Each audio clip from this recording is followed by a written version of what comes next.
My name is John Hunter, and I have the privilege of being REL's lead designer. I've been doing this since 2005. I do all of the driver development and all of the physical structural design, and it always starts with the function of it first, the performance, and then we go into the beauty portion of it. The beauty of it sort of is organic to the way the thing evolves. Like, I've been doing this a long time. I've been doing nothing but making systems sound better for something like 44 years. And it's funny, if you've got a really good memory, things that you don't know will come back to help you 25 years later. And all the tricks that we've learned along the way, we know how to design things, in the case of RELs, that produce real-world bass in real-world applications effortlessly. And that's really critical.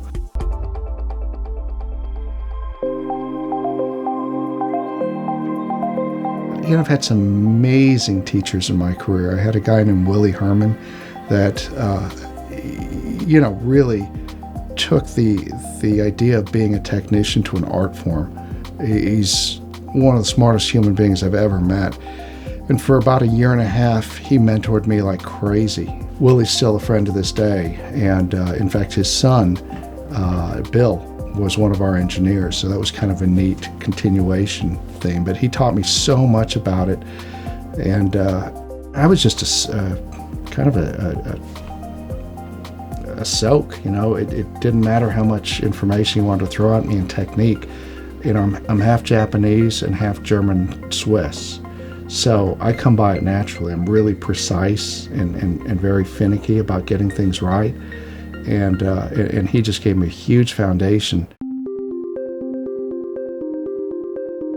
A little after that, so I went from high-end retail, spent 5.5 years in home, 2.5 years in car, and a friend of mine was running Denon, which was a large Japanese firm, and he asked me to come work for them down in Southern California.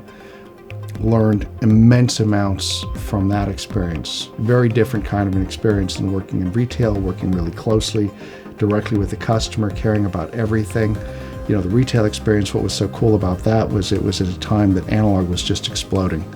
And you were, either of the Lin faith or the Soda faith at that time. And because Soda, which was an Oakland company, was only 10 miles away, we became a hugely productive soda dealer, and I learned a huge amount about setting up and dialing in analog, and that led me then to being called up to go to work for Sumiko. So I went to work in 1988 for Sumiko. 7 years later, my business partner Donald and I bought it out along with another partner, and we sort of transformed the way that import and distribution occurred in North America. We did it in an interesting way.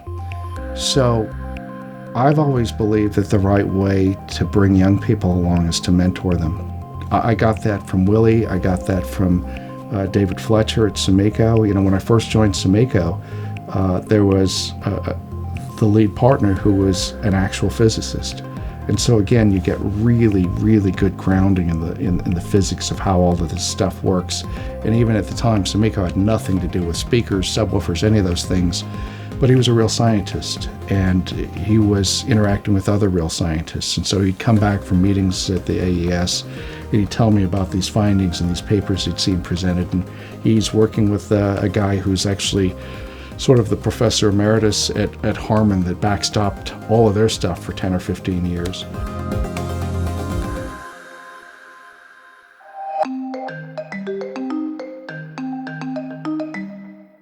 In the midst of all this, about 92, 93, the phone rings, and it's a friend of mine from Australia calling to tell me in his strained Australian accent, "Mate, there's this thing you've got to hear."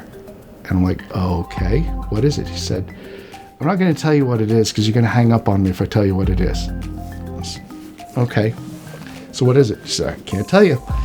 Just trust me, call this guy up. He makes the most amazing things."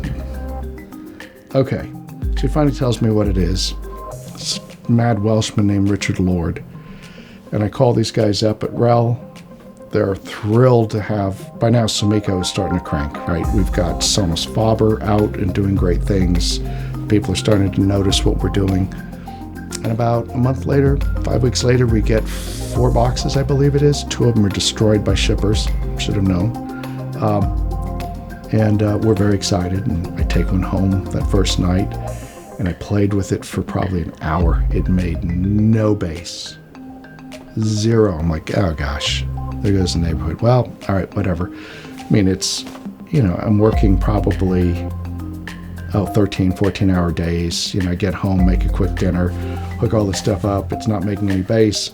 So I left for work that morning, and I turned it on to FM tuner just to keep breaking it in. Who knows? And I forget about it. Get to work. 2 other audio guys that are working there really excited. Hey, what was this? I said, really disappointing. I heard nothing. I mean, no, what do you mean? Like, really, seriously?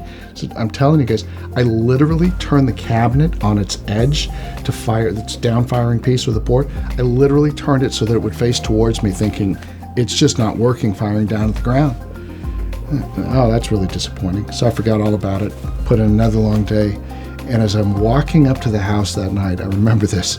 I went to put the key in the slot, and the door jamb hit a little earthquake, and we get them periodically in Northern California. And all right, and I opened the door, and this absolute ocean of bass rolled. I very soft. It wasn't that it was turned up. I'm not there, right? I'm not trying to blow anything up. And just this huge wave of bass came out the front door. Okay, and that was my first lesson in REL. Apparently, they use large power supplies in Wales. It took about 3 days for that thing to stop getting louder and louder. And I don't know, it must have been a month before Richard called. So I called him a week later. Oh, that's fantastic. That's great. And he was too polite to ask. After about a month, he calls me and very politely says, by the way, how do you have it hooked up? So, of course, with an RCA. He says, you might think about hooking it up with the high-level cable. I said, oh, what is that thing anyway? Because at the time, they didn't even use speak-ons. They used an XLR cable, and there's 3 bare copper wires, and I'm thinking, I don't even know what this is for, right? And he sort of politely, gently, in a fractured way, told me what it was about, and went, okay, fine. About 2 weeks later, I was wrecked one night and just tired of it. Oh, well, let me just play with the gear and hook that up. And I remember calling him up the next day going, why didn't you tell me about this at the beginning? Oh my gosh, this is crazy. Anyway, that was the next time I heard a really good subwoofer.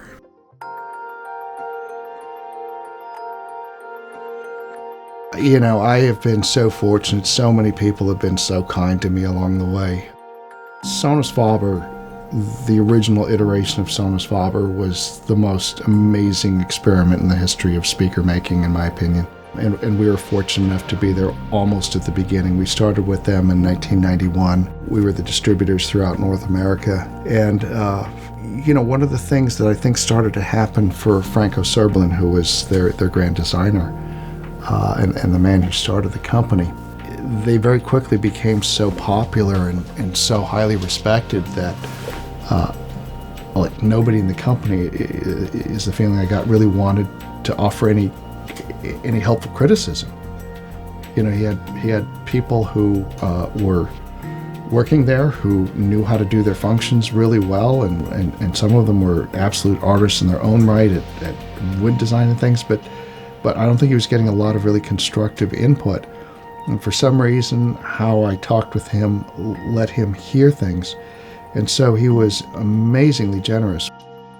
We would disappear into his private work studio for 12, 13 hours at a time and come out at 3 a.m. with like 2 or 3 breakthroughs. And not that I did them, in how he did a certain kind of crossover topology, that he'd taken one thing that I'd said earlier in the day and it built on that, and we jumped in there and we started experimenting with things, and you heard this but not quite that, and we just kept working until we got there. So practical real world stuff on the one hand, and then fanatical attention to detail. And if you combine those two things, it's really pretty cool. I design things that work in a variety of different environments, and that's all learned from the field and thousands of experiments. But then that, that Japanese German thing kicks in, and I start digging and start peeling back those layers of that onion, and that's where stuff starts to get really special. That's where we start to get that stuff where I pull you down. You got to hear this. You go, wow, that's pretty amazing. That's that part of me that's just relentless. I just won't settle for, yeah, that's pretty good.